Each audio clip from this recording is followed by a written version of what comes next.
That's one of the crazy things is even if you get one, you might not find it in the footage. Oh, that's huge. It's very large. Oh. Okay, this is a bit like the experience of a meteor shower. Why do we think it's doing that? Penny, Ryer, am I right in understanding that we're trying to collect intergalactic Pokemon? I don't think we're collecting them, no. I think we're just looking. We're going bird watching. We're catching we're catching a photo of the elusive Sasquatch of the universe. An intergalactic Sasquatch? Sure. Can I have that one? You can have that one. I think we're doing what I'm doing, which is really just kind of watching whatever the interaction is that's going on in front of us. All right, fair enough. This is one that I guess everyone in the universe had already heard of except for me. Brandt, you had heard of this, right? Yes. Yeah. I had never heard of this. We did this in school. We're making a cloud chamber, and apparently we'll be able to see evidence of cosmic ray bombardment of some variety, but I know that we need dry ice and isopropyl alcohol, right? Yeah, and a really high concentration. So like we've got 99 and 90%. Yeah, so for right now, this is damp with what? All the isopropyl alcohol? Yeah, it's damp-ish. We're gonna want to spice it up a little. Damp-ish. Smell that.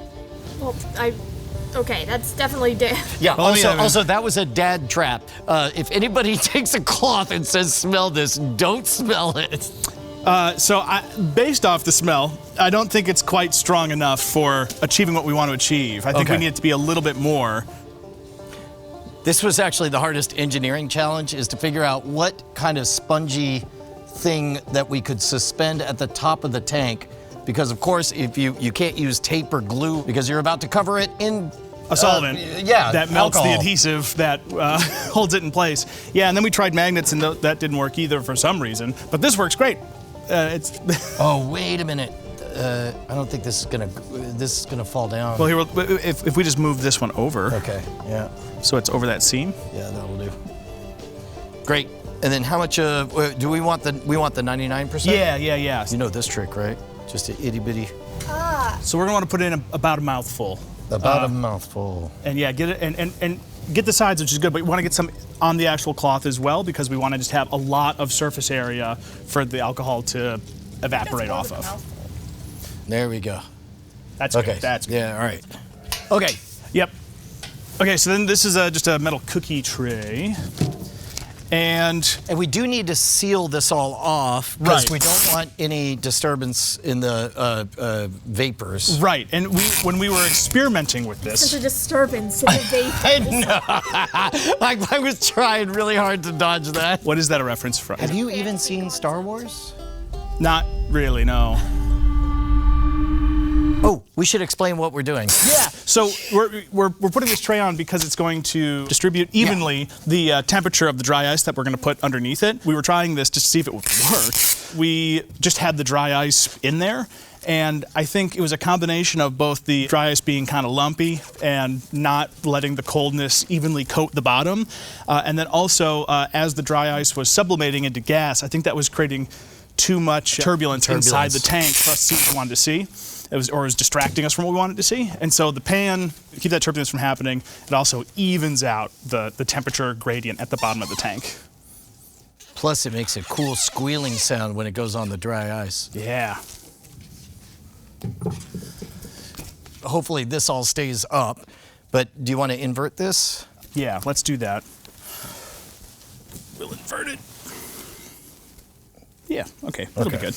Here, now we need an even layer of ice at the bottom, so... do we have gloves? Should we do gloves? I can do it. Oh, shoot. Oh, what? Oh, yeah, that's what I... Yep, called it. The thing you said would probably happen happened.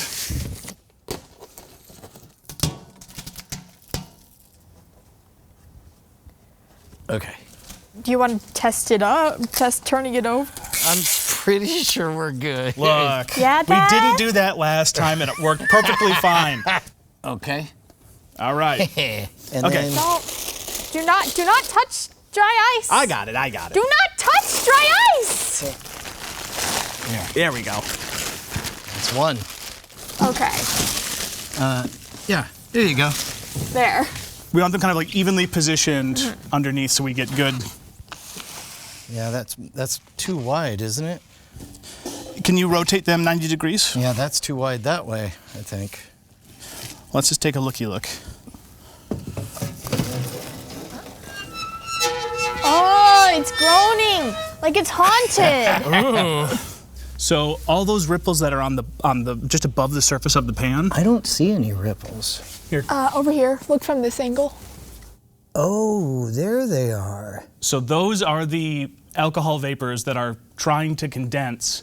So yeah, basically, this is a little bit like when we did a super cool beer that freezes Oh my gosh. instantly. There, it's snowing. You're No, watching it snow. I'm seeing Sam squamches already. No, you're not. I totally am. Already? There's Yeah. no way it worked this fast. I already saw one. Okay, so here's what's happening. We have super dense, super saturated vapor cloud above, and you can say, "Oh my God, I just saw a Sam Squinch!" Yeah. Okay, Wow, that's and then happening there's a moment that it becomes cool enough that everything condenses and it's snowing. So whatever the cosmic ray is creating a little bit of a essentially cavitation, I guess, or a nucleation point for stuff to form around. What is happening on this? Who knows the science? Did somebody say science? Hi, I'm Brandt, editor of this video, and I did a little bit of looking into how diffused cloud chambers work. Of course, obligatory disclaimer that I am not a particle physicist, I don't do this for a living, so my explanation is bound to be imperfect. If it is, feel free to leave a thoughtful comment. I look forward to it. Okay, so we start with a chamber of some sorts. In this case, we're using a fish tank that was used in a previous episode, which is why it looks so bad. That is our vessel, that is our container, and we need this so that way there aren't any air currents that disrupt the vapor trails, but also so that way we can contain all of our isopropyl alcohol. Speaking of which, we store our liquid isopropyl alcohol at the very top. Ideally, this is heated because it allows the alcohol to more easily evaporate into alcohol vapors. The liquid form of the isopropyl alcohol is not actually all that useful for us except for supplying the vapors. The vapors are going to be doing the heavy lifting in this demonstration, so we want as much of that as possible. So you give it a few minutes, and at this point we have our chamber that is filled with air molecules, nitrogen, oxygen, that whole sort of thing, and alcohol vapors, hopefully a lot of them. And this is when we add our ice at the bottom. So this dry ice immediately starts to cool the air at the bottom. Now I want you to cast yourself back to being a child and learning about physics, and you may recall that hot air rises. Why is this? Well, because hot air vibrates more, it has more energy in it.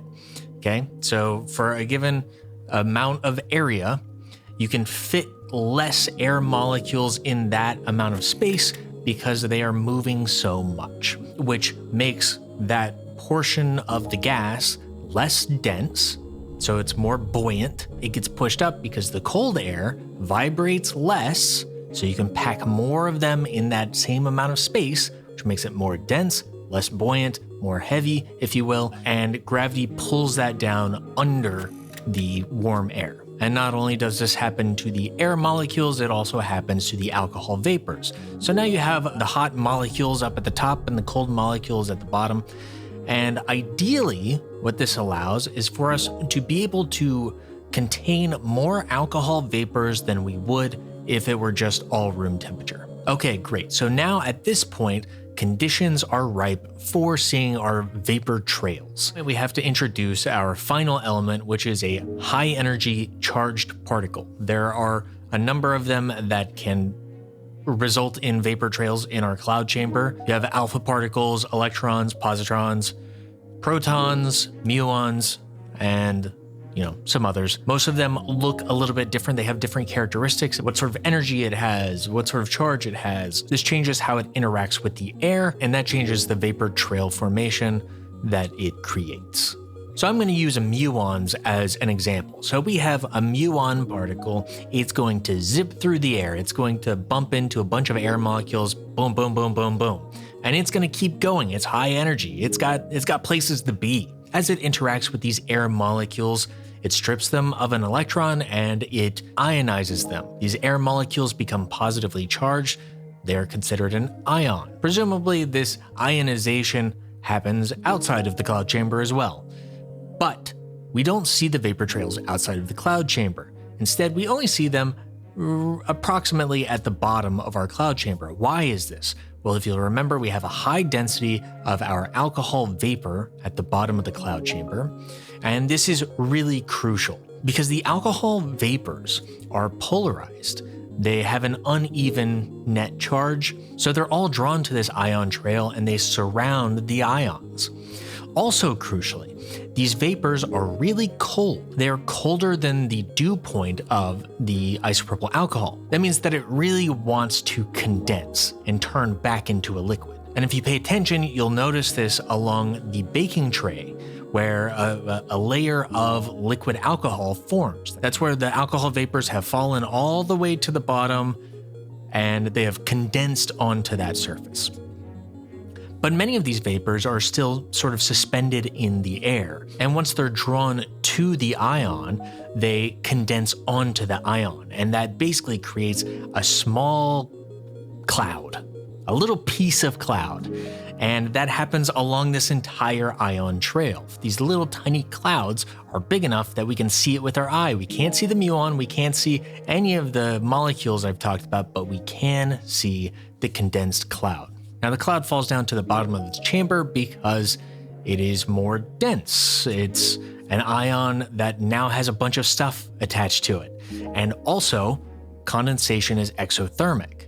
So the alcohol vapor releases heat and the vapor becomes colder. So now this vapor trail is more dense and it's colder, and so it drops to the bottom. And I think that's mostly it.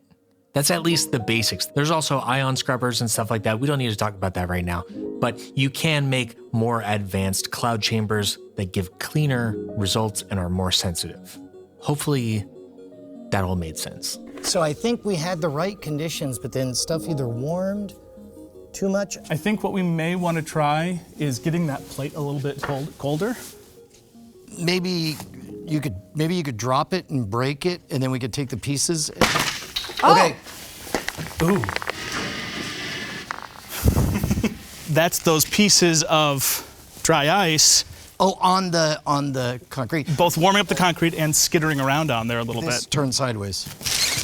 There you go. And now. Okay, so we're definitely seeing the beginnings of what we want to see. So we're seeing that layer of fog forming at the bottom. So we want more of that, which is good. So I think this was good.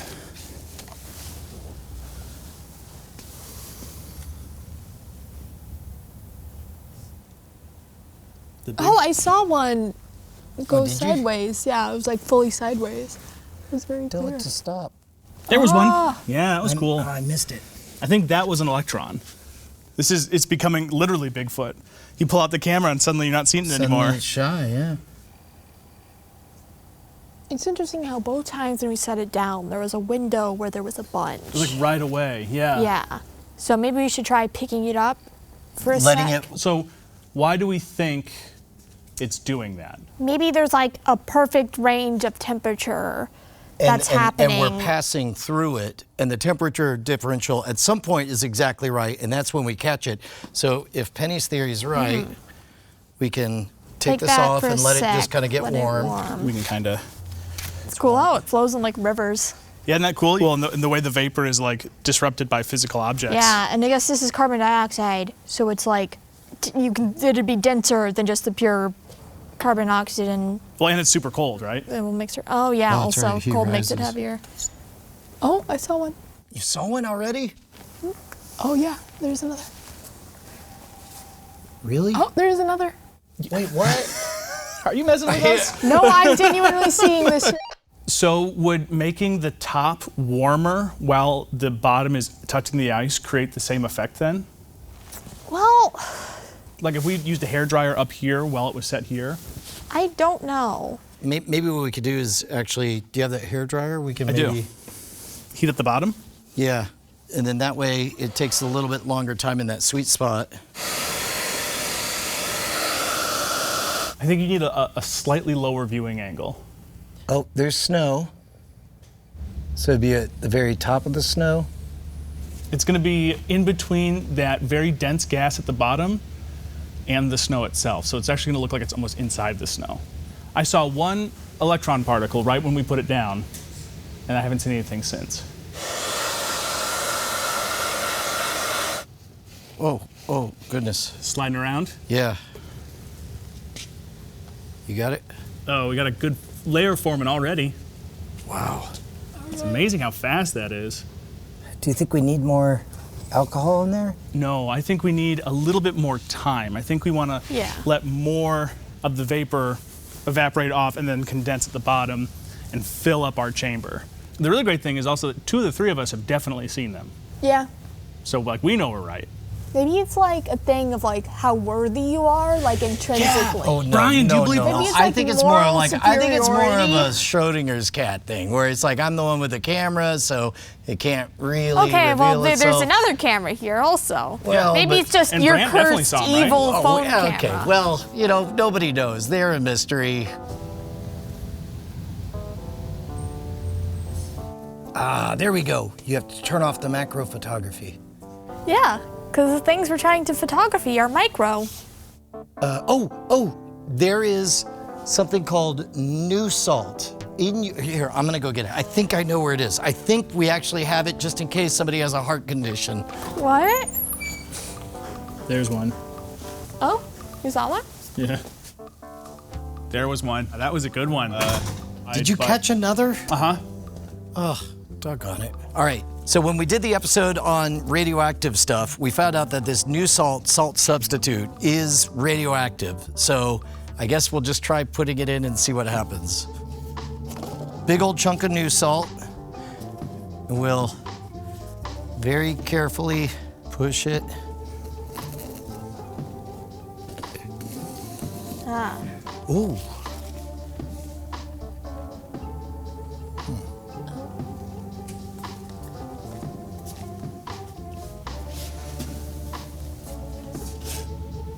It could be something where just glass in general isn't as good as plastic for this.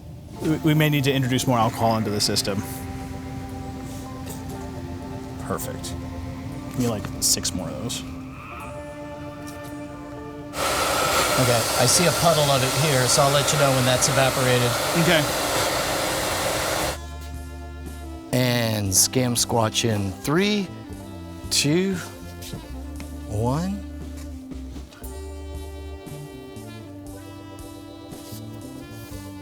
Oh no. Oh man. It's very... We have a really good environment right now though. This is a bit like the experience of a meteor shower, where it's like, you know, technically, They're all around you? yeah. So I think what we have is basically just not a very precision instrument. Shockingly. That's crazy from back here. You can really see no particles, but you can see lots of the gas floating just above the surface of the pan from back here. I mean, if we had like a CRT monitor, Oh, that's huge. it's very large. Okay, I gotta go get a power cable for it. Okay, There were like 3 while you were gone. I believe you. Oh no, I'm gonna get this. There was one right there, boom, I got it. I totally got it. Oh, there. Quick, look. You just turned it on. I feel static electricity. No, I'm not really seeing anything from that. Here. So I believe this is an electron because it's making kind of a bounce around pattern and it's a very thin, wispy shape. Okay. And it's right at the, gonna be the center of the screen towards the end of this clip, okay? So watch Okay. right in that general area.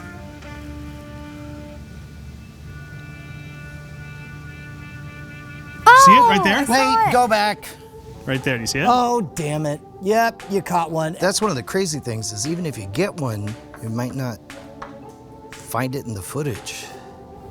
Right over the salt. There was one. Well, here, I'll stop it as soon as you saw it. Yeah. Oh, there it is. You can see it. Where is it? Where is it? It's right there. Back. There it is. Look at that. Bazip. It came from outer space. We got one. All right, we all caught fish. Fish are real now. Good job, man. High fives. Good job, Penny. It's a day later, and I have scrubbed through the footage, admittedly only from one of our cameras, but I found some particle trails. Cool. And I want you two to guess how many you think I found. I caught my one Pokemon all day. Allegedly, there were 3 or so, and then Penny said she saw a couple. I don't know. I think you saw 25, based off of the number that I saw and the number that he saw, or that he didn't see when he was gone. I'll take the under on that. Really close. Really? Really? 27. Oh, so close. Congratulations, Thank you. sir. Thank you. I know for a fact that there are more than that. Right. There were some that I didn't count because it was just too subtle, and I am confident that there are some that I just didn't see. Brian mentioned that it was a lot like watching a meteor shower, and I felt like that was exactly the perfect description of it, because it's like there's so much to look at and you're kind of hyper-focused. If you're looking in the wrong place, it's really easy to miss. Isn't it kind of like like literally a meteor storm? Like we've created an atmosphere and we have particles that are affecting that atmosphere as they fly through it? Oh, oh, sorry. Whoops. That's an excellent point, Brian. And I wonder... Great. I had my pressing question. I love when we all have something to contribute. Yeah. My question was there something to my thought that we just had a poorly calibrated instrument, or is it a case where just the phenomenon is a bunch of, it's, let's say, overly simplified when you see it in the internet? They act like it's happening all the time, and it doesn't. I think it's just hard to spot. I think you need a period of time to observe, and then I think you need to look over the footage. I think that's the best way to get the most out of it. Okay, just wanted a quick little addendum here. I do think Brian was on the right track. I think the cloud chamber that they built was not especially sensitive.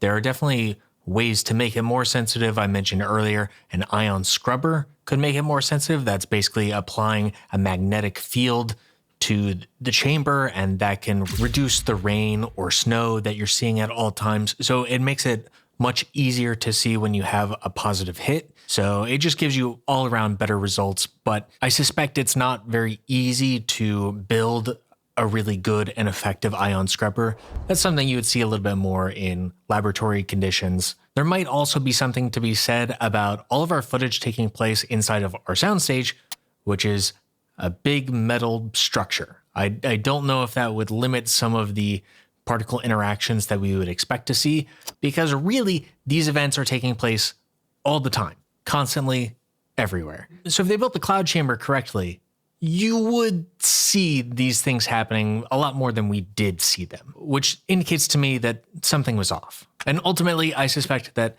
it just wasn't sensitive enough. I don't know what else they might have done wrong. It might have just not been a big enough temperature difference.